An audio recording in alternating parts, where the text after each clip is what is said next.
안녕하세요. 자랑스러운 6.25 참전용사의 후손, 평양뉴스 아나운서 김지은입니다. 이제 막 개막한 파리올림픽에 북한 선수단도 참여했는데요. 8년 만에 하계올림픽 참가이지만 선수촌 숙소에서도 두문불출하며 움직이지 않고 관계자 감시 하에 움직이고 있는 모습을 보고 안타깝다는 반응이 이어지고 있죠. 오늘은 파리올림픽에 참가한 북한 선수단을 보고 평창올림픽 당시 응원단 감시역으로 대한민국에 오셨던 분의 사연을 소개해드리려고 합니다. 대한민국에 왔다 간 뒤로 심리적 충격에 빠져 심각한 우울증을 겪다가 4년 전 탈북을 했다는 오늘의 사연자분은 지금 북한 선수단에게도 꼭 해주고 싶은 말들이 있다는데요. 큰 용기를 내주신 오늘의 사연자분 이야기 끝까지 들어주세요. 안녕하세요. 저는 리미경이라고 합니다. 2018년 평창올림픽 때 북한 응원단의 감시자로 파견됐었던 사람이고요. 지금은 대한민국에서 새 삶을 살고 있습니다. 요즘 파리올림픽 소식을 보면서 가슴이 참 복잡합니다. 북한 선수들의 모습을 보고 있으면 6년 전 제 모습이 떠오르거든요. 아마 저 선수들 굉장히 긴장되고 조금은 두려운 마음으로 비행기를 탔을 텐데요. 저도 저들처럼 긴장되고 두려운 마음으로 비행기를 탔고 남한 땅을 밟았었습니다. 지금은 제가 그들과 얼마나 다른 환경에서 살고 있는지 매일 아침 눈을 뜨면서 놀라고 있는데요. 제가 이렇게 살 수 있게 될 거라고는 그때만 해도 생각하지도 못했습니다. 지금 북한 선수단을 보니 제 옛 생각이 나서 울컥울컥 올라오네요. 요새 뉴스를 보니 북한이 아주 난리도 아니더라고요. 그래서 지금 선수단 분위기도 좋지 않을 텐데요. 참 갈수록 안 좋아지는 것 같습니다. 제가 탈북한 것이 코로나가 북한에 막 퍼지기 직전인데 코로나를 거치면서 더 힘들어졌다고 하는 이야기를 이후 탈북자들에게서 들었는데 생각보다 더 빨리 무너지고 있는 것 같아요. 사실 그래서 이번에 북한이 선수단을 파견한 것도 좀 놀라웠습니다. 최근에 프랑스 주재 북한 외교관 가족이 미국으로 망명하고 쿠바에 있던 북한 참사관도 탈북하고 이렇게 외국에 있는 사람들이 줄줄이 탈북을 하고 있어 북한 엘리트 체육 선수들을 바깥 세상에 노출시키지 않으려고 했을 것 같거든요. 물론 지금 파리올림픽의 북한 선수단 감시가 제가 평창에 갔을 때보다 더 엄격해진 것 같이 보이지만요. 그런데 이렇게 감시하고 통제하고 막아도 결코 북한 선수단이 모르지 않을 겁니다. 막으면 막을수록 우리가 얼마나 억눌리고 있는지가 더 잘 느껴지거든요. 아마 저처럼 이번을 계기로 탈북을 결심하게 될 수도 있죠. 제가 탈북을 결심하게 된 계기도 평창올림픽이었거든요. 그때 저는 응원단을 감시하는 역할을 맡았어요. 군에서 차출되어서 배정받았는데 선수들이나 응원단원들이 남한 사람들과 접촉하지 못하게 하고 우리끼리만 단체 행동을 하도록 통제하는 게 제 임무였죠. 또 아침 저녁으로 생활총화를 통해 사상을 다잡아주는 게 제 일이었습니다. 하지만 그 과정에서 오히려 제가 더 큰 충격을 받았어요. 버스로 국경을 넘어서 강원도로 진입할 때부터 놀랐습니다. 흙대깔부터 다르던데요. 사람들 옷, 피부 윤기 비교가 안 될 정도였죠. 제가 응원단을 감시해야 하는데 제가 제 눈 굴러가는 게 통제가 안 될 지경일 정도였으니까요. 그리고 숙소에서 만난 남한의 발전된 모습은 정말 놀라웠습니다. 어느 정도 알고는 있고 몰래 남한 드라마를 봤으니까 많이 안 놀라겠지 했는데 이게 직접 내가 만나면 정말 기절하게 됩니다. 생각했던 것보다 더 좋았어요. 서울도 아닌데 강원도도 이렇게 좋다니 별세계 남한은 정말 다르구나 했죠. 깨끗한 거리, 밝은 표정의 사람들, 풍성한 음식, 모든 게 좋았습니다. 특히 선수촌의 시설은 정말 훌륭했어요. 김정은이도 이런 집에서 난 지내겠네 싶었죠. 물론 세뇌를 철저히 받았으니까 어느 정도 꾸밈은 있을 거라고 생각은 했어요. 그런데 꾸며도 이 정도 수준으로 꾸며낼 수 있으면 이건 차원이 다른 거니까요. 매일 밤 총화를 하면서 이건 다 쇼다, 속지 말라, 고 되뇌었지만 마음 한구석에선 계속 의문이 들었어요. 정말 이 모든 게 쇼일까? 이렇게 잘 사는 나라를 보고도 그대로 돌아가야 하나? 그런 생각이 자꾸 들었죠. 지금 파리에 간 북한 선수들도 비슷한 마음일 거예요. 아무리 통제를 해도 그들의 눈을 완전히 가릴 순 없을 테니까요. 선수촌에서 다른 나라 선수들을 안 볼 수 없을 거고 그들의 자유로운 분위기를 느낄 테고 발전된 프랑스의 모습도 볼 거예요. 또 대한민국 선수단을 안 볼 수 없잖아요. 그러면서 자연스럽게 의문이 생기겠죠. 우리나라는 왜 이렇게 다를까? 하고요. 제 생각엔 아마 파리에 간 북한 선수들이나 관계자들 중에서도 저처럼 생각하는 사람이 있을 것이고 어쩌면 누군가는 이번 기회에 탈북을 시도할지도 모르겠습니다. 물론 쉽진 않겠지만요. 서로가 서로를 그물망처럼 촘촘히 감시하는 체제이고 한 명만 사라져도 난리가 나니까 돌발 행동은 시도하기가 어려워요. 또 그렇게 돌발 행동을 하게 되면 실종이나 이런 게 아니라 명백한 탈북이니 북한의 남은 가족들을 생각하면 움직이기가 쉽지 않죠. 그리고 그 감시라는 게 정말 어마어마합니다. 올림픽 기간 동안 북한 선수단이 겪는 엄청난 통제를 뉴스를 통해 좀 보셨을 텐데 실제로는 남한 취재진을 만날 때 시선을 어떻게 두느냐까지 제한을 둡니다. 제가 경험해봐서 알아요. 밥 먹을 때도 잠잘 때도 도청은 기본이고 항상 감시하고 있으니 선수들끼리 자유로운 대화도 어렵죠. 다른 나라 선수들과 대화를 나누는 것, 혼자 돌아다니는 것은 당연히 상상도 못하고 심지어 화장실 갈 때도 둘씩 짝지어 다니게 하죠. 대변 한 번 편하게 못 보는 상황이지만 제 경험을 떠올리면 그 속에서도 자유를 갈망하는 마음은 자라날 거예요. 저도 그랬으니까요. 전 겉으로는 아무렇지 않은 척했지만 속으로는 계속 갈등했거든요. 이대로 살아야 하나? 저 밖의 세상은 어떨까? 하는 생각이 북한에서부터 끊임없이 들었는데 바깥 세상에 나와보면 우리가 얼마나 거지 같은지가 실감나니까요. 지금 북한 선수들도 비슷하지 않을까요? 특히 음식 문제 때문에 더 느낄 것 같습니다. 파리올림픽 선수촌 식당 밥이 별로라던데 그런 거 먹고 배를 골고 있을 북한 선수들을 생각하면 참 안쓰럽습니다. 북한에서 제대로 못 먹으니 외국 나갔을 때라도 좀 잘 먹어야 할 텐데 그것도 안 되고 제가 평창에 갔을 때에는 선수촌 식사가 워낙 잘 나와서 그래도 다들 좋아했거든요. 응원단들 중에는 너무 먹어서 배탈 난 사람들도 있었어요. 그런데 이번은 선수촌 식당이 별로라니 너무 불쌍하네요. 아무리 쉬쉬한다고 해도 대한민국 선수들 도시락 공급받는 거 모를 리도 없고 다른 나라 선수들이 먹는 걸 보면 얼마나 부럽겠어요. 지금 잘 사는 나라들은 따로 도시락 챙겨주고 숙소도 옮겨주고 그랬는데 눈을 뜨고 있는 이상 다 보이잖아요. 이미 지쳐있는 상태로 파리에 왔을 건데 먹는 것도 제대로 못 먹고 감시받고 불쌍하죠. 저 선수들이 단순히 운동 경기만 하고 이게 아니거든요. 선수들도 사상교육을 엄청 받습니다. 저도 평창 때 매일같이 사상교육을 받았거든요. 아침부터 저녁까지 끊임없이 남한의 위험성에 대해 들었죠. 자본주의의 독소에 물들지 말라. 우리의 제도가 제일 우월하다는 걸 보여줘라. 같은 말들을 계속 들었어요. 하지만 솔직히 말하면 그걸 온전히 다 믿은 사람은 아무도 없을 거예요. 응원단도, 선수들도, 저 같은 감시자들도 언제나 남한에 가고 싶어 했으니까요. 과연 남한은 어떤 모습일까? 우리가 드라마에서 본 것처럼 그렇게 좋을까? 하는 생각이 들었죠. 물론 이런 생각은 아무에게도 말하지 못했어요. 그랬다간 큰일 날 테니까요. 출국 전날 우리는 최종 지침을 받았어요. 지금 남쪽 취재진들과 눈도 안 마주치는 북한 선수들을 보면 저희보다 더 강하게 교육을 받은 것 같습니다. 절대로 남한 사람들과 개인적으로 대화하지 마라. 항상 3명 이상 함께 다녀라. 수상한 행동을 하는 응원단원이 있으면 즉시 보고하라. 등등 정말 엄격했어요. 특히 남한의 발전상에 현혹되지 말라. 는 말을 여러 번 들었는데 지금 생각해보면 그게 제일 중요한 지침이었던 것 같아요. 지금처럼 관계가 안 좋을 때는 더 강하게 받았겠죠. 그래도 이렇게 외국에 나가면 엄청 충격을 받습니다. 저는 비행기가 아니라 버스를 타고 평창으로 가는 길이었는데도 창밖으로 보이는 풍경을 보며 놀랐거든요. 반듯하게 정돈된 도로, 높은 빌딩들, 밤에도 환하게 빛나는 거리. 모든 게 신기했죠. 옆자리에 앉은 응원단원이 와, 정말 대단해요. 라고 속삭이는 걸 들었는데 저도 모르게 고개를 끄덕이고 말았어요. 그러다 황급히 정신을 차리고 그런 말 하면 안 됩니다. 우리나라가 제일 좋은 거예요. 라고 꾸짖었죠. 하지만 솔직히 저도 그 응원단원과 같은 마음이었어요. 지금 중국도 아니고 프랑스까지 왔는데 속으로 얼마나 놀라며 왔겠어요. 저처럼 감시 역할을 하는 사람들도 다 마음이 흔들렸을 거라 확신합니다. 제가 평창에 도착해서 숙소에 짐을 풀 때 저는 제 역할을 다시 한번 상기하고 흔들리지 말자고 다짐했거든요. 응원단원들이 남한 문화에 물들지 않게 감시하고 그들의 동요를 막는 게 제 임무였죠. 하지만 숙소에 들어서는 순간부터 모든 게 다른데 어떻게 동요를 안 하겠어요. 깨끗하고 따뜻한 방, 부드러운 침대, 24시간 나오는 온수. 북한에서는 상상도 못할 환경이었어요.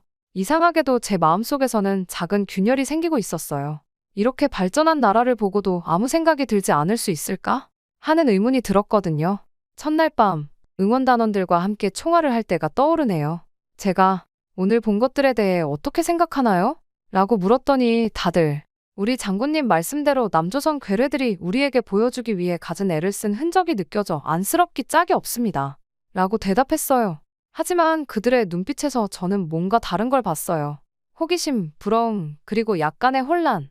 그 표정들이 제 마음속 감정과 너무 비슷해 보여서 깜짝 놀랐죠. 그날 밤 혼자 방에 누워 생각했어요. 내가 과연 이 임무를 잘 해낼 수 있을까?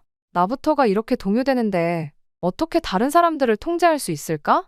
다음 날부터 시작된 본격적인 올림픽 활동을 하면서 제가 표정 관리를 하려고 얼마나 애썼는지 모릅니다. 저는 표면적으로는 냉철한 감시자 역할을 했지만 속으로는 계속 갈등하고 있었어요. 나만의 발전상, 사람들의 자유로운 모습, 풍요로운 생활. 이 모든 것이 제가 지금까지 배워온 것과는 너무나 달랐거든요. 그래도 저는 최선을 다해 제 임무를 수행하려 했어요. 응원단원들이 남한 사람들과 접촉하지 못하게 막고 항상 우리끼리만 다니도록 했죠. 제가 이렇게 하지 않으면 북한에 돌아가서 총살당할 수도 있는 것이니까요. 하지만 제 마음속에선 자꾸 의문이 들었어요. 우리가 정말 옳은 일을 하고 있는 걸까? 이렇게 숨기고 통제해야 할 만큼 나만이 나쁜 곳일까? 하고요. 그래도 저희는 시내 구경을 잠깐 나갔었는데 이번 북한 선수단은 파리 구경도 못하고 경기 끝나자마자 북한으로 돌아간다고 하더라고요. 길거리에 풀어놓지 않는 이유가 있죠. 자유가 느껴지잖아요. 밖에 나가면 응원단을 인솔해서 아주 잠깐이지만 강릉 시내를 구경할 때 거리를 걸으며 느낀 건 사람들의 표정이었어요. 모두들 밝고 자유로워 보였죠. 특히 젊은이들의 모습은 정말 인상적이었어요. 다양한 스타일의 옷, 화려한 머리 색깔, 자유롭게 대화하는 모습. 북한에서는 상상도 못할 광경이었죠. 기술의 발전도 놀라웠어요. 스마트폰을 사용하는 사람들, 큰 화면의 TV, 자동문, 모든 게 신기했죠. 특히 편의점은 정말 충격이었어요. 24시간 열려있고 없는 게 없더라고요.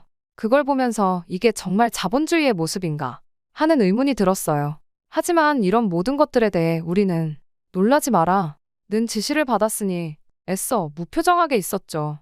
이건 다 일시적인 거다. 쇼를 위해 만들어진 거다. 라고 계속 되뇌이라고 했죠. 그런데 제 눈에는 그렇게 보이지 않았어요. 너무나 자연스럽고 일상적으로 보였거든요. 가장 힘들었던 건 이런 현실과 우리가 받은 지시 사이의 괴리였어요. 매일 밤 총화에서 우리는 나만의 허황된 모습에 속지 말자 고 이야기했지만 속으로는 모두가 동요하고 있다는 걸 느낄 수 있었습니다. 지금 북한 선수단도 엄청 괴로울 거예요. 그러니까 남쪽 취재진들한테 말 안 하고 이런 걸로 너무 비난하지 마세요. 저 사람들에게는 생사가 달린 문제니까요. 지금도 그 어린 응원단원이 눈에 선하네요. 어느 날 한 응원단원이 몰래 제게 물었거든요. 선생님, 정말 우리나라가 이렇게 발전할 수 있을까요? 아마 부러운 마음에 한민족이라는데 우리도 저렇게 살 수 있을까 궁금한 마음에 물었겠죠. 그 순간 저는 뭐라고 대답해야 할지 몰랐어요. 공식적으로는 물론이죠. 우리 수령님께서 쌀밥에 고깃국 배불리 먹이고 또 좋은 잠자리에서 좋은 옷 입게 해주려고 불철주야 노력하고 계시지 않겠습니까? 반드시 그렇게 될 거예요. 라고 말했지만 아마 제 표정에서 읽혔을 거예요. 죽었다 깨어나도 불가능하다는 걸. 올림픽 기간 동안 저희는 철저히 통제된 생활을 했어요. 숙소와 경기장을 오가는 것 외에는 외출이 허용되지 않았죠. 하지만 그 짧은 외출 시간마다 보는 나만의 모습은 제 생각을 조금씩 바꿔놓고 있었어요. 특히 기억에 남는 건 어느 날 밤에 본 숙소의 바깥 풍경이네요. 밤에도 저렇게 불을 켜도 되는구나. 숙소에도 전기가 이렇게 잘 들어오는구나. 밖에는 자동차들이 저렇게 줄지어 다니는구나. 간판이며 모든 것이 반짝반짝 빛나는구나. 이런 경험들이 쌓이니 김정은이 북한 사람들을 밖에 나가지 못하게 하는 거겠죠. 나중에 대한민국에 와서 응원단으로 왔던 아가씨들을 제가 다시 만났는데 모두 그때 큰 회의감이 왔다고 합니다. 다들 하나같이 좀 살고 잘 나가는 집 딸들인데도 말이죠. 지금 파리올림픽에 북한 선수단도 다를 바 없어요. 저 친구들이 엘리트 체육 특기생이라 북한에서 먹이고 입히고 최상으로 관리했지만 북한에서 최상이래봤자 뭐 있나요? 거기서 최상이래봤자 대한민국 70년대 수준 아닙니까? 물론 제가 평창에 갔을 때에는 저는 이런 생각들을 겉으로 드러내지 않으려 노력했어요. 여전히 엄격한 감시자로서의 역할을 수행했고 응원단원들에게도 흔들리지 말라고 강조했죠. 하지만 제 마음속에선 이미 큰 변화가 일어나고 있었어요. 지금 북한 선수단들도 아마 저녁에는 감시원들끼리 모여서 회의를 할 텐데요. 선수들도 힘들지만 감시원들도 힘들거든요. 평창 때 기억을 떠올려 보면 정말 피곤했어요. 낮에는 응원단을 감시하고 통제하는 일로 바빴고 밤에는 끝없는 총화가 이어졌죠. 제가 응원단을 모아서 하는 총화 말고도 매일 밤 감시원들끼리 모여 앉아 그날 있었던 일들을 보고하고 서로의 사상을 검열해야 하니까요. 오늘 남한 사람들과 대화한 사람 없죠? 수상한 행동을 한 동료는 없었나요? 자본주의의 유혹에 넘어간 사람은 없었죠? 등의 질문으로 감시원들끼리도 서로 체크를 하는데요. 이게 얼마나 웃깁니까? 서로가 서로를 감시하느라 말 한마디 편하게 못하는 이런 게 일상이라는 게. 근데 이때 정말 괴로운 건 거짓말을 해야 한다는 거였어요. 남조선 모습은 전혀 놀랍지 않았습니다. 저것들은 전부 억지로 꾸며낸 것이고 사실 남조선 인민들은 배가 고파서 남의 것을 훔쳐먹고 있습니다. 지금 저것은 우리에게 보여주기 위한 거짓 선전입니다. 라고 말해야 했거든요. 근데 이걸 누가 믿나요? 그리고 이 총화 시간이 사람을 몹시 기빨리게 합니다. 이걸 끝내고 나면 우리는 모두 지쳐 있었어요. 육체적으로도 힘들었지만 정신적인 압박감이 더 컸죠. 매일 밤 우리의 생각과 행동을 검열당하는 느낌이었으니까요. 어떤 날은 이 압박감 때문에 몸이 엄청 피로한데도 잠이 오지 않는 날들도 많았습니다. 하지만 아무리 통제해도 남한 사람과 접촉을 하다 보니 경계심이나 마음에 남아있던 약간의 불편함은 다 날아갑니다. 경기장에서 만난 남한 선수들과 관계자들은 정말 친절했거든요. 처음엔 경계했지만 그들의 순수한 미소와 따뜻한 말에 조금씩 마음이 열리기 시작했어요. 지금 북한 선수들도 밝은 대한민국 선수단의 모습 그리고 취재진 모습에 흔들리고 있을 겁니다. 저 같은 경우는 자원봉사자들도 다 남측 사람들이었으니까 그 사람들의 호의에 되게 흔들렸어요. 한 자원봉사자가 와서 제게 북한에서 오신 것 환영합니다. 우리는 한민족이에요. 라고 말씀하셨죠. 그 순간 뭔가가 가슴을 찔렀어요. 우리가 배운 것과는 너무나 다른 모습이었거든요. 제게 초코파이를 선물해 주려고 했는데 옆에서 다른 감시원이 차단해서 받진 못했는데요. 그걸 보면서 남한 사람들이 우리 못 먹고 못 사는 거 다 알고 있고 불쌍해서 이렇게 볼 때 뭐라도 주려고 하는구나 했습니다. 선수단이나 취재진들, 자원봉사자들이 뭐라도 챙겨주려고 했거든요. 또 남한 선수들의 모습도 인상적이었어요. 그들은 자유롭게 의견을 표현하고 코치와도 편하게 대화를 나눴죠. 우리와는 너무나 달랐어요. 북한에서는 상상도 못할 광경이었죠. 인터뷰도 여유롭게 하고 웃고 떠들고 경직된 북한과는 너무나 차이가 났죠. 특히 충격적이었던 건 남한 사람들이 자유롭게 정부를 비판하는 모습이었어요. 경기장에서 근처에 앉은 남쪽 관중들이 대통령 욕도 하고 올림픽 관계자도 비판하더라고요. 저희는 다 아시다시피 그런 말하는 순간 모가지 날아가는 거 아닙니까? 남쪽 분들에게는 사소한 것이겠지만 저희는 그런 거 하나하나가 정말 크게 다가오거든요. 점점 북한 체제에 대한 회의가 깊어졌어요. 우리가 지금까지 배운 것들, 우리가 믿어온 것들, 아니 믿으려고 애쓴 것들, 이런 것들이 우르르 무너지는 느낌. 올림픽이 끝나갈 무렵 저는 완전히 다른 사람이 되어 있었죠. 겉으로는 여전히 충실한 북한의 간부였지만 속으로는 이미 탈북을 결심한 상태였습니다. 이 결심을 하기까지 정말 많은 고민과 갈등이 있었어요. 하지만 이대로 북한으로 돌아가 예전의 삶으로 돌아갈 수는 없다는 걸 깨달았죠. 사람 살 곳이 못 되는 북한을 반드시 벗어나겠다. 이 생각밖에 안 했어요. 물론 북한으로 돌아가면 당에서는 우리가 자본주의 물에 물들었을지도 모른다며 더욱 강도 높은 사상교육을 시작합니다. 매일같이 이어지는 학습회와 생활총화. 정말 숨이 막힐 것 같았어요. 지금 파리에 있는 북한 선수단들도 경기 후에 돌아가면 제대로 쉴 틈도 안 주고 엄청나게 총화를 할 건데 저 어린 선수들이 얼마나 힘들까 싶어 가슴이 아픕니다. 마주쳤던 남조선은 전부 허황된 모습이고 꾸며낸 것이니 속지 말라. 우리 수령님의 우월성을 깨달아야 한다. 이런 말들을 하루에도 수십 번씩 들어야 했죠. 하지만 이미 제 눈으로 본 나만의 모습은 지워지지 않았어요. 오히려 이런 교육을 받을수록 속으론 허수음만 나왔죠. 밤마다 평창에서의 기억이 떠올랐어요. 깨끗한 거리, 풍성한 음식, 자유롭게 대화를 나누는 사람들. 그 모습들이 자꾸만 눈앞에 아른거렸죠. 나도 저렇게 살고 싶다. 자유란 정말 어떤 걸까? 이런 생각들로 잠 못 이루는 밤이 많았어요. 점점 더 북한에서의 하루하루가 괴로워졌습니다. 그래서 응원단들도 엄청 힘들어했고요. 우울증 온 사람 참 많았고 대한민국에 와서 만난 탈북 응원단 아가씨들도 엄청 괴로웠다고 그러더라고요.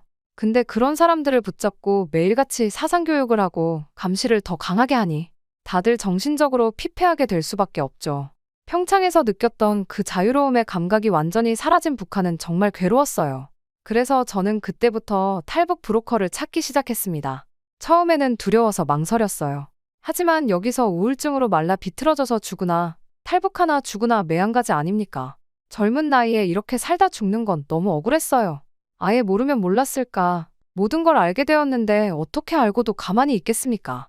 결국 저는 모든 걸 걸기로 했어요. 은밀히 탈북 브로커를 수소문하기 시작했죠. 온 가족이 함께 탈북을 해야 하기 때문에 정말 피가 마르는 작업이었습니다. 그렇게 몇 달을 보내고 나서야 겨우 브로커와 연락이 닿았어요. 그는 차갑고 냉정했어요. 돈만 있으면 당신을 남한으로 보내줄 수 있다. 고했죠. 대가는 제가 가진 모든 것이었어요. 망설였지만 결국 모든 걸 포기하기로 했어요. 어차피 남쪽에 가면 큰 의미가 없는 것들이고 탈북하는데 뭘 많이 싸들고 나갈 수도 없는 노릇이고요. 또 자유를 위해서라면 이 정도 희생은 감수할 수 있다고 생각했거든요. 그렇게 저는 모든 재산을 정리하고 탈북을 준비했습니다. 드디어 그날이 왔어요. 우리 가족은 한밤중에 브로커를 따라 집을 나섰죠. 친인척들에게는 아무 말도 하지 못했어요. 편지 한 장 남기는 것조차 위험했거든요.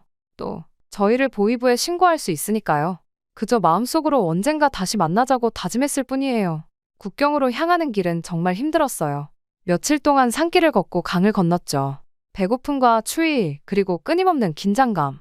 정말 지옥 같았어요. 하지만 자유를 향한 열망이 저와 가족들을 계속 앞으로 나아가게 했죠. 국경을 넘는 순간 저는 온몸에 전율이 흘렀어요. 이제 정말 북한을 벗어난 거예요. 하지만 안심하기엔 아직 이르더라고요. 중국에서의 생활도 숨막히는 도피의 연속이었으니까요. 몇 달간의 중국 생활 끝에 저희 가족은 드디어 한국행 비행기에 올랐어요. 그제서야 정말 끝났구나 하는 생각이 들었죠. 비행기가 이륙하는 순간 저는 참았던 눈물을 터뜨렸어요. 기쁨과 슬픔, 안도감과 두려움, 모든 감정이 한꺼번에 밀려왔거든요. 지금 이렇게 파리 올림픽 소식을 들으면서 저는 다시 한번 그때를 떠올려요. 얼마나 힘들고 위험한 여정이었는지, 그리고 그 과정에서 얼마나 많은 것을 잃었는지. 하지만 동시에 얼마나 값진 자유를 얻었는지도 새삼 깨닫게 돼요. 북한에 남아있는 선수들과 응원단을 보면 가슴이 아픕니다. 또 요즘 파리 올림픽 소식을 보면서 북한 선수들 생각에 가슴이 쓰리고요. 그들의 모습을 보면 제 과거가 떠오르거든요. 북한 선수들이 기괴할 정도로 단체 행동에 집착하고 있다는 뉴스를 봤어요. 서로가 서로를 감시하느라 한순간도 방심할 수 없다는 거죠. 특히 북한의 체조 간판 선수인 안창호과 남쪽 기자들의 대화 시도에 어쩔 줄 몰라 하는 모습을 보고 정말 마음이 아팠어요. 제가 평창에서 느꼈던 그 답답함, 그 두려움이 그대로 보이는 것 같았거든요. 그 선수도 분명 남한 사람들과 대화하고 싶었을 텐데 감독들 눈치를 볼 수밖에 없었겠죠. 예전 평창 때는 남북 관계가 좋아서 그나마 짧게라도 대답하는 건 허용이 되었는데 지금은 완전히 감옥에 갇힌 것 같은 상황이니 선수들이 얼마나 힘들고 외로울지 너무 잘 알 것 같아요. 남쪽에서 태어났으면 정말 큰 부와 명예를 얻을 수 있는 좋은 능력을 타고났는데 북에서 태어났다는 이유만으로 저렇게 기계처럼 살고 있는 건 너무나 불쌍합니다. 그들도 언젠가는 자유를 맛볼 수 있기를 바랍니다. 힘들겠지만 어렵겠지만 저처럼 용기를 내보길 바라고요. 먼저 이 길을 걸어온 사람으로서 그들에게 희망의 메시지를 전하고 싶어요. 여러분도 할 수 있습니다. 자유는 멀리 있지 않아요. 꿈을 포기하지 마세요. 세계인의 축제라는 올림픽에서도 말 한마디 자유롭게 못하는 북한 선수단을 보며 안쓰러움을 느꼈는데 오늘 사연자분 역시도 예전 기억이 떠올라 너무나 안타깝고 속상한 마음에 이렇게 메일을 보내오셨습니다. 그들이 속으로 꾹꾹 누르고 있는 자유에 대한 갈망이 언젠가 자유롭게 표출될 수 있길 바라봅니다. 오늘도 이렇게 보내주신 사연을 통해 대한민국의 자유와 평화의 감사를 느낄 수 있었던 시간이었는데요. 내일도 좋은 사연으로 찾아오겠습니다. 모두 기분 좋은 하루 보내세요. 리설주의 아들은 베일에 쌓여 있어 언제나 화제의 대상이 되는데요. 2020년 북한에서 김용주와 김일봉 이름을 못쓰게 한 것을 통해 어느 정도 유출을 할 수 있었습니다. 김용주는 현송월이 낳은 아들이고 김일봉은 리설주의 아들이라는 것이 알려졌죠. 아들이 있는데도 왜 어린 여자애를 내세우고 있는가에 대해 다들 의아해하고 있었는데요. 오늘은 그 의문이 다 풀릴 수 있는 사연입니다. 바로 리설주의 아들 김일봉에 관한 이야기인데요. 가장 가까이에서 지켜본 전담 간호사분의 사연입니다. 아직도 악몽에 시달리다가 잠을 깰 정도로 험한 일을 겪었지만 용기를 내서 사연을 보내주신 만큼 끝까지 들어주시면 감사하겠습니다. 안녕하세요. 제 이름은 한소연입니다. 27살이에요. 얼마 전까지만 해도 저는 평양중앙병원에서 간호사로 일했어요. 지금 이 이야기를 하는 것만으로도 온몸이 떨리네요. 하지만 이제는 말해야 할 때가 왔다고 생각해요. 제가 겪은 일, 제가 본 것들, 그 누구도 상상하지 못했을 북한의 실상을 여러분께 들려드리려 합니다. 탈북의 계기가 시작된 날은 여느 때와 다름없는 평범한 아침이었어요. 늘 해오던 대로 병원에 출근했죠. 그런데 갑자기 저를 특별 진료실로 호출하더라고요. 가슴이 쿵쾅거렸어요. 무슨 일이지? 하는 생각에 온갖 상상을 하며 걸어갔죠. 특별 진료실 문 앞에 서자 알 수 없는 긴장감에 다리가 후들거렸어요. 심호흡을 하고 문을 열었습니다. 문을 열자마자 저는 그 자리에 얼어붙었어요. 방 안에는 정진우 과장님과 함께 한 명의 어린 소년이 있었거든요. 소년은 말라깽이에 초점 없는 눈으로 벽만 바라보고 있었어요. 정 과장님이 저를 보더니 말씀하셨어요. 한간호사, 이리 와보게. 오늘부터 자네가 이 아이를 돌보게 될 거야. 그의 목소리에는 평소와는 다른 긴장감이 느껴졌어요. 저는 고개를 끄덕이며 다가갔죠. 그때였어요. 갑자기 그 말라깽이 소년이 저를 보더니 환하게 웃으며 달려왔어요. 순간 당황했지만 아이를 반기는 미소를 지었죠. 그런데 그 아이가 갑자기 제 가슴을 부여잡는 거예요. 놀라서 뒤로 물러섰는데 이번엔 제 엉덩이를 만지려 하더라고요. 어머, 저도 모르게 소리를 질렀어요. 그러자 아이는 갑자기 제 얼굴로 달려들어 뽀뽀를 하려고 했어요. 정 과장님이 황급히 다가와 아이를 떼어냈죠. 미안하네, 한간호사. 이 아이가 좀 특별해서. 정 과장님의 말에 저는 의아했어요. 특별하다고. 이렇게 무례한 행동을 하는 아이를 왜 특별하다고 하지? 그때 정 과장님이 조용히 제 귀에 속삭였어요. 이 아이는 아버지 장군님의 아들이야. 절대 비밀이야. 알겠나? 순간 온몸에 전율이 흘렀어요. 최고존엄 동지. 김정은의 아들이라고요? 믿기지 않았어요. 하지만 정 과장님의 진지한 표정을 보니 농담이 아니란 걸 알 수 있었죠. 이 아이의 이름은 김일봉이고 우리는 아이를 왕자님처럼 모셔야 해. 정 과장님이 소개했어요. 저는 혼란스러웠어요. TV에서 본 김정은의 모습과 이 아이는 너무나 달랐거든요. 김일봉은 제가 본 어떤 아이와도 달랐어요. 너무 말랐고 창백했습니다. 그의 행동, 외모, 모든 게 이상했죠. 김일봉은 좀 특별한 왕자님이야. 지적 장애가 있어. 하지만 장애가 있단 표현은 절대 써서는 안 돼. 특별한 왕자님이니까. 정 과장님의 말에 저는 고개를 끄덕였어요. 하지만 마음속으로는 특별한 케이스라기보다는 심각한 상태라고 생각했죠. 그날부터 제 일상은 완전히 바뀌었어요. 매일 이 특별한 환자, 아니 특별한 왕자를 돌봐야 했습니다. 김일봉을 돌보는 일은 정말 힘들었어요. 그 아이는 대소변도 제대로 가리지 못했고 밥도 다 흘리고 먹는 데다가 의사소통이 어려웠습니다. 제일 힘든 건 제가 간호사가 아니라 마치 여자 인형처럼 대하는 것이었습니다. 인형이라는 표현이 저를 예쁘게 대했다 이런 표현이 아니에요. 마음대로 주물럭거려도 되는 여자 인형으로 봤단 말입니다. 저는 그 특별한 왕자님이 어떤 일을 하든 반항을 할 수 없었기 때문에 제 몸을 어떻게 만지든 가만히 있어야 했어요. 그게 정 과장님이 제게 지시한 특별한 임무였거든요. 침을 줄줄 흘리며 제 볼에 입술을 비벼댔고 가끔은 속옷을 다 벗고 뛰어다니다가 제 엉덩이에 비벼대곤 했습니다. 이러려고 간호사가 된 게 아닌데. 매일 밤 집에 돌아와 씻을 때마다 몸에 묻은 김일봉의 체액들을 씻어내며 울었어요. 그의 침, 땀, 때로는 더 끔찍한 것들이 제 옷과 피부에 묻어 있었죠. 벅벅 문질러 씻어내도 그 느낌은 쉽게 가시지 않았어요. 저는 그날의 기억들을 지우려 일부러 책도 읽고 운동도 해봤습니다. 김일봉의 거친 손길, 그의 불쾌한 냄새, 제 의지와 상관없이 제 몸에 닿았던 모든 것들. 그런데 운동을 해도 몸을 벅벅 문질러 씻어도 제 마음속 깊은 곳에 남은 더러움은 씻어낼 수 없다는 생각에 절망했어요. 때로는 피부가 벌겋게 될 때까지 문질러댔지만 그래도 충분하지 않은 것 같았죠. 방바닥에 주저앉아 흐느끼면서 이런 생활이 언제까지 계속될지, 내가 언제쯤 이 지옥에서 벗어날 수 있을지 생각했어요. 하지만 그 순간에도 내일이면 또다시 그곳으로 돌아가야 한다는 사실에 가슴이 무너져 내렸습니다. 제 아무리 아버지 장군님의 아들이라도 대체 내가 왜 이런 일을 당해야 하는 건가? 이해가 가지 않았습니다. 하지만 가장 힘든 건 이 모든 걸 누구에게도 말할 수 없다는 거였어요. 정 과장님의 경고가 계속 귓가에 맴돌았거든요. 절대 비밀이야. 알겠나? 그 말은 곧 제 목숨을 걸어야 한다는 뜻이었죠. 매일 밤 저는 이불 속에서 훌쩍거렸어요. 하지만 아무도 제 울음소리를 들을 수 없게 입을 틀어막았죠. 이게 제가 할 수 있는 전부였으니까요. 울고 또 울고 그렇게 하루하루를 버텼습니다. 날이 갈수록 김일봉을 돌보는 일은 더 힘들어졌어요. 매일 아침 병원에 갈 때마다 제 발걸음은 무거워졌죠. 10대 소년이 이렇게 무서워질 줄은 몰랐습니다. 정진우 과장님은 날이 갈수록 더 냉담해졌어요. 그의 눈빛에서 야망이 번뜩이는 걸 볼 수 있었죠. 한간호사, 이건 우리의 영광스러운 임무야. 아버지 장군님께서 우리를 신임하신 거라고. 그의 말에는 항상 자부심이 가득했어요.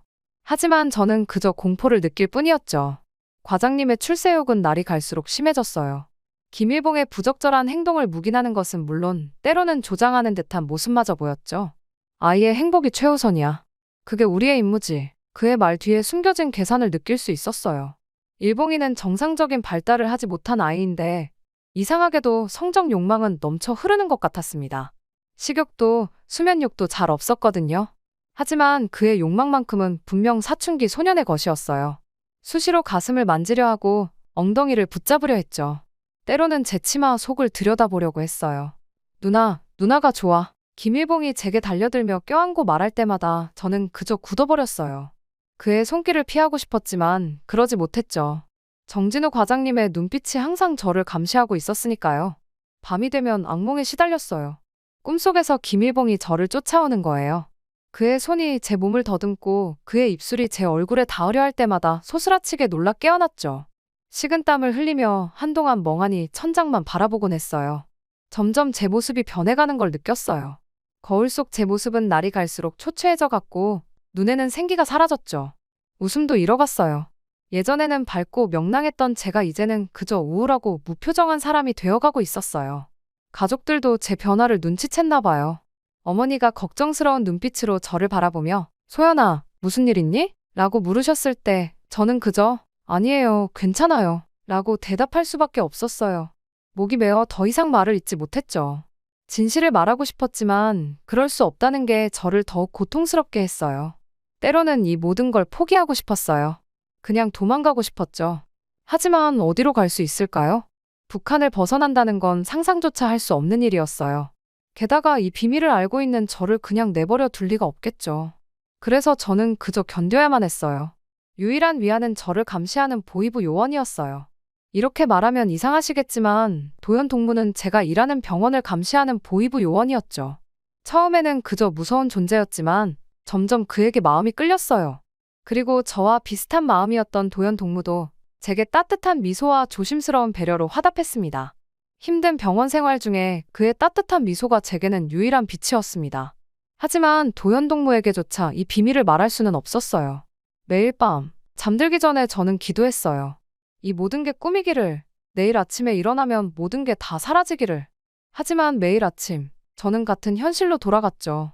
김일봉의 손길, 정진우 과장님의 야망 가득한 눈빛, 그리고 제 가슴 속에서 점점 커져가는 절망감. 이렇게 살아가는 게 맞는 걸까요? 이게 정말 충성인 걸까요? 아니면 그저 굴종일 뿐인 걸까요? 이런 질문들이 제 머릿속을 맴돌았지만 답을 찾을 수 없었어요. 그저 하루하루를 버텨낼 뿐이었죠. 언제까지 이렇게 살아야 할지 모른 채로요. 봄이 오면서 김일봉의 행동이 급격히 변하기 시작했어요. 사실 제대로 된 교육이나 치료가 이루어졌던 게 아니라 그냥 행동을 받아주기만 했으니 더 이상해지는 게 당연했을 것 같습니다. 예전엔 가끔 순수한 느낌이 드는 행동도 있었는데 그런 행동은 거의 다 사라지고 이상한 욕망으로 가득 찬 눈만 남아 있었습니다. 누나, 오늘은 예쁜 옷 입었네. 어느 날 김일봉이 제게 다가오며 말했어요. 애가 그새 자랐나 봅니다. 그의 목소리가 변했더군요. 깊어진 음성에 놀라 고개를 들었는데 그의 눈빛이 저를 뚫어지게 바라보고 있었어요. 순간 등줄기에 식은땀이 흘렀죠. 그리고 행동은 점점 대담해졌어요. 누나 냄새가 좋아 라며 계속 안겨 있으려고 했습니다. 이젠 떨어질 줄을 모르더군요. 매번 그럴 때마다 저는 얼어붙은 채 그를 밀어내기만 했어요. 정진우 과장님께 이 상황을 알렸지만 그의 반응은 냉담했어요. 한간호사, 우리 왕자님은 특별한 경우야. 우리가 이해하고 참아야 해. 아니, 오히려 영광이지 않나? 잘 모시라고. 그의 말에 절망감이 밀려왔죠. 하지만 이렇게 참는 것도 한계가 있었습니다. 제 모든 것이 무너지는 순간이 찾아왔어요. 정진우 과장님이 잠시 자리를 비운 사이 김일봉과 단둘이 진료실에 있게 되었는데요. 과장님이 지시하신 사항이 있어 혈압을 상태를 체크하려 하자 갑자기 그가 제 손목을 잡았어요. 누나, 나랑 결혼해줘. 김일봉의 목소리가 떨렸어요. 그의 눈에서 이상한 빛이 번쩍였죠. 이러시면 안 됩니다. 그만해요. 놓으세요. 제 목소리도 떨렸어요. 하지만 그는 멈추지 않았어요. 순식간에 그가 저를 침대로 밀쳤어요. 제 위로 올라타더니 양손으로 제 손목을 잡아 고정시켰죠. 이 마른 애한테 어떻게 이런 힘이 나오는 걸까? 그의 힘이 너무 강해서 저는 꼼짝할 수 없었어요. 꽉 잡힌 손목에서 피가 안 통하는 느낌이 들었습니다. 누나, 나 누나가 좋아. 너무 좋아. 김일봉이 제 목에 얼굴을 파묻으며 말했어요. 그의 거친 숨결이 제 피부에 닿았고 저는 공포에 질려 소리도 지르지 못했어요. 그의 한 손이 제 가슴을 향해 내려왔을 때 저는 정신이 아득해졌습니다. 이대로 당하는 건가 하는 절망적인 생각이 들었죠. 눈물이 볼을 타고 흘러내렸어요. 그 순간 문이 열리며 정진우 과장님이 들어왔어요. 문이 열리자 김일봉이 흠칫 놀라 제 위에서 물러났어요. 저는 그 자리에서 일어나 구석으로 달려갔어요. 온몸이 떨리고 숨을 제대로 쉴 수가 없었죠. 정진우 과장님이 김일봉을 다른 방으로 데려간 후 저를 불렀어요. 한간호사, 내 방으로 와보게. 그의 목소리는 차갑고 단호했어요. 과장님의 방에 들어서자 그가 말했어요. 방금 일 말이야. 그럴 때 좀 잘 받아주라고.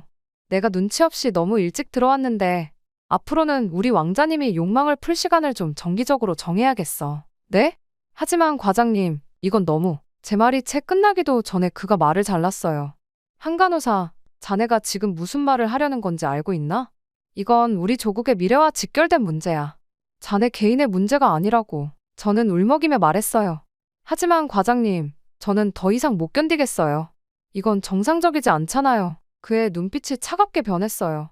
한간호사, 조심해. 지금 왕자님 보고 정상적이지 않다고 했어. 내가 말했지. 특별한 분이라고. 자네가 지금 하는 말이 어떤 결과를 낳을지 알고 있나? 이건 반역이야. 자네와 자네 가족 모두가 위험해질 수 있어. 그 말에 저는 얼어붙었어요. 가족들의 얼굴이 스쳐 지나갔죠. 어머니, 아버지, 동생. 그들이 저 때문에 고통받는 모습을 상상하니 가슴이 찢어질 것 같았어요. 과장님, 제발. 저는 흐느끼며 애원했어요. 물론 왕자님을 모시는데 고충은 있겠지. 하지만 우리는 위대하신 장군님의 뜻을 받들어야 해. 이건 우리의 영광스러운 의무야. 생각을 바꿔. 영광스럽게 알라고. 알겠나? 저는 고개를 끄덕였어요. 하지만 마음속으로는 이미 무언가가 부서져 내리고 있었죠.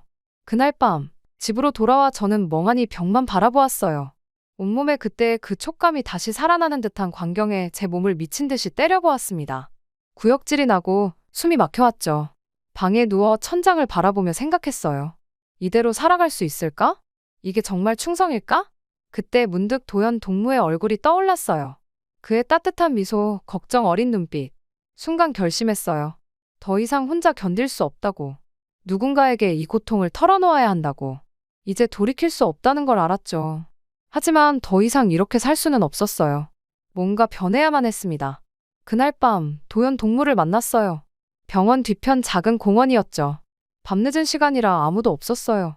도연 동무는 항상 그랬듯이 저를 지켜보고 있었지만 이번엔 그의 눈빛이 달랐어요. 걱정과 긴장감이 뒤섞인 듯했죠. 소연 동무, 무슨 일이야? 갑자기 이렇게 만나자고 해서. 도연 동무의 목소리가 조용히 울렸어요. 저는 잠시 망설였어요. 이 말을 꺼내는 순간 모든 것이 달라질 거란 걸 알았으니까요. 하지만 더 이상 참을 수 없었어요. 도연 동무, 나 더 이상 못 견디겠어요. 제 목소리가 떨렸어요. 도연 동무의 눈이 커졌어요. 무슨 소리야?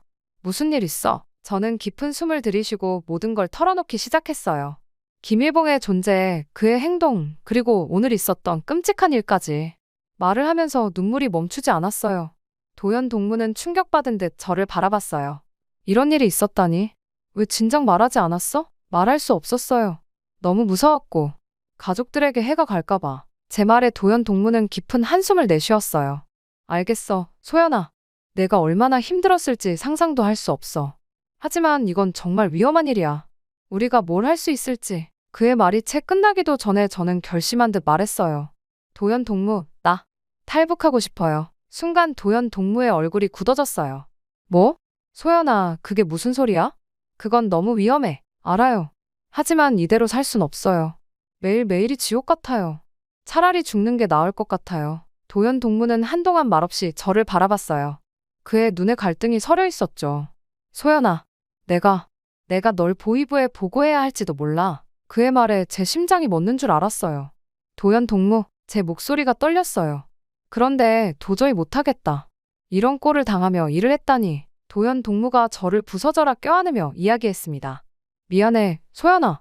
내가 이렇게 고통받고 있었는데 나는 아무것도 모르고 너무 먼 발치에서 지켜보기만 했어. 그의 품 안에서 저는 참았던 울음을 터뜨렸어요. 온몸의 긴장이 풀리면서 모든 감정이 한꺼번에 쏟아져 나왔죠. 잠시 후 도연 동무가 저를 살며시 떼어놓고 말했어요. 소연아, 내가 도와줄게. 하지만 이건 정말 위험한 일이야. 한번 결심하면 돌이킬 수 없어. 저는 고개를 끄덕였어요. 알아요. 하지만 이대로는 못 살겠어요. 도연 동무는 잠시 생각에 잠기더니 말했어요. 알겠어. 내가 계획을 세워볼게. 하지만 시간이 좀 필요해. 그동안 너는 평소처럼 행동해야 해. 아무도 의심하지 않게. 그의 말에 저는 안도의 한숨을 내쉬었어요. 드디어 희망의 빛이 보이는 것 같았죠. 다음 날부터 저는 이중생활을 시작했어요. 겉으로는 아무 일 없었다는 듯이 행동했지만 속으로는 탈출 계획을 세우고 있었죠. 김일봉을 대할 때마다 전보다 더 조심했어요. 그의 눈빛, 손길 하나하나가 저를 불안하게 만들었지만 최대한 평정을 유지하려 노력했죠. 정진우 과장님의 눈치도 살펴야 했어요. 그는 여전히 저를 의심스러운 눈으로 바라보곤 했거든요. 한간호사, 요즘 좀 달라 보이는구만. 무슨 일 있나? 저는 최대한 태연하게 대답했어요. 아니에요, 과장님. 그저 피곤해서 그래요. 매일 밤 도연 동무와 짧은 만남을 가졌어요. 그는 조금씩 탈북 계획을 알려주었죠. 국경 경비가 느슨해지는 시기가 있어. 그때를 노려야 해. 중국에 연락책이 있어. 그쪽에서 도와줄 거야. 라오스를 거쳐 태국으로 가는 게 가장 안전해. 이 모든 정보를 들으면서 저는 두려움과 기대감이 교차했어요. 과연 성공할 수 있을까? 실패하면 어떻게 될까? 하지만 이대로 살아갈 순 없다는 생각에 계속 전진할 수밖에 없었죠. 한 달이 지났을 때 도연 동무가 드디어 말했어요. 준비됐어, 소연아. 이번 주말이야. 그 말을 듣는 순간 제 심장이 요동쳤어요. 드디어 그날이 온 거예요. 마지막 근무일, 저는 병원을 둘러봤어요. 이곳에서의 모든 기억들이 스쳐 지나갔죠. 좋은 기억보다는 고통스러운 기억들이 대부분이었지만 그래도 이상하게 아쉬움이 느껴졌어요. 퇴근 시간, 김일봉이 저를 불렀어요. 누나, 내일도 와요? 그의 질문에 저는 처음으로 환하게 웃으며 대답할 수 있었습니다. 그럼, 일봉아, 내일 보자. 집에 돌아와 짐을 꾸리면서 온갖 생각이 머릿속을 스쳐 지나갔어요. 가족들, 친구들, 그리고 이곳에서의 모든 기억들.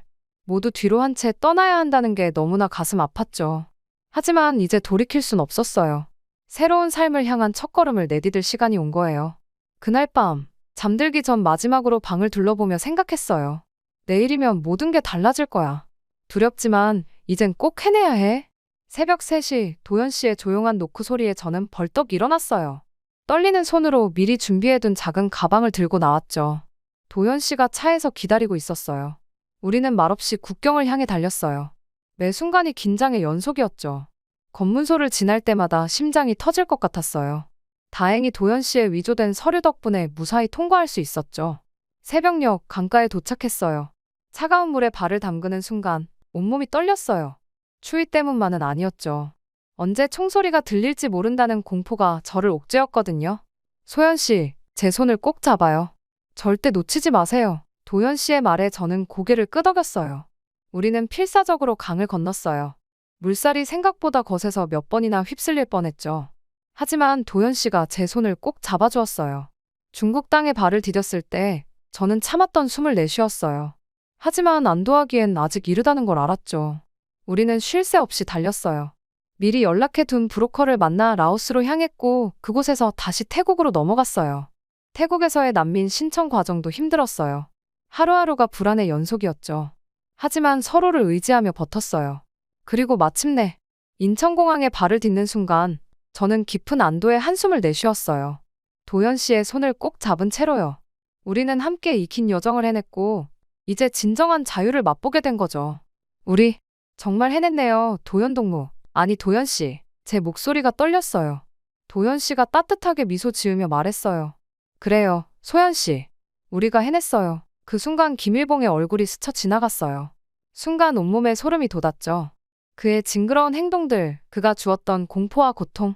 이제 그 모든 것에서 벗어났다는 사실에 안도감이 밀려왔어요. 정착 과정은 쉽지 않았어요. 새로운 환경, 낯선 문화, 그리고 북한에서의 기억들. 모든 것이 우리를 힘들게 했죠. 하지만 도연 씨가 있어 견딜 수 있었어요. 우리는 얼마 지나지 않아 결혼했어요. 작은 예식이었지만 그 어떤 날보다 행복했죠.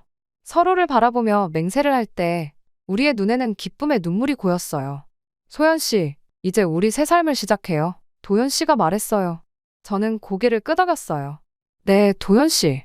함께라면 뭐든 할 수 있을 것 같아요. 하지만 행복 속에서도 가슴 한구석이 아팠어요. 북한에 남겨진 부모님과 동생 생각에 밤마다 눈물을 흘렸거든요. 도현 씨, 우리 부모님과 동생, 어떻게 하면 좋을까요? 어느 날 밤, 저는 도현 씨에게 물었어요. 도현 씨는 잠시 생각에 잠기더니 대답했어요. 소연 씨, 우리가 열심히 살면서 돈을 모아보자고요. 언젠가 기회가 오면 가족들도 구해냅시다. 그러려면 돈이 많이 필요해요. 그 말에 저는 결심했어요. 어떻게든 열심히 일해서 돈을 모아야겠다고요. 부모님과 동생을 구해내기 위해서라면 뭐든 할 수 있을 것 같았어요. 우리는 닥치는 대로 일했어요. 저는 간호조무사 자격증을 따기 위해 밤낮으로 공부했고 도현 씨는 경비 일을 시작했죠. 힘들었지만 서로를 의지하며 하루하루를 버텼어요. 열심히 노력한 끝에 저는 간호조무사 자격증을 따고 드디어 취업을 했어요. 대한민국에서 받은 월급은 정말 소중했습니다. 일은 하나도 힘들지 않아요. 제대로 된 제 돈이니까요. 그리고 이런 작은 승리의 과정에서 도현 씨가 해주는 응원은 참 소중합니다. 소연 씨, 당신은 정말 대단해요. 도현 씨가 저를 꼭 안아주며 말했어요. 고마워요, 도현 씨. 당신이 있어서 할 수 있었어요. 우리의 삶은 대한민국에서 정말 활짝 꽃핀 것 같은 행복한 나날입니다. 북에 있는 가족들만 남쪽으로 데려올 수 있으면 정말 완벽하겠죠. 매일 밤 가족의 안전을 위해 기도하며 저희는 열심히 돈을 모으고 있습니다. 지금도 가끔 북한에서의 기억이 악몽처럼 찾아올 때가 있습니다. 특히 김일봉과 관련된 기억들은 여전히 저를 떨게 만들어요. 하지만 이제는 도현 씨가 옆에서 저를 꼭 안아주며 위로해줘요. 그의 품 안에서 저는 안전함을 느끼고 대한민국에서 저희는 열심히 일하고 모으고 기회를 찾고 있습니다. 저희에게 새로운 희망을 안겨준 대한민국에 감사하며 언젠가 부모님과 동생을 이 자유의 땅으로 모셔올 수 있길 간절히 바라봅니다.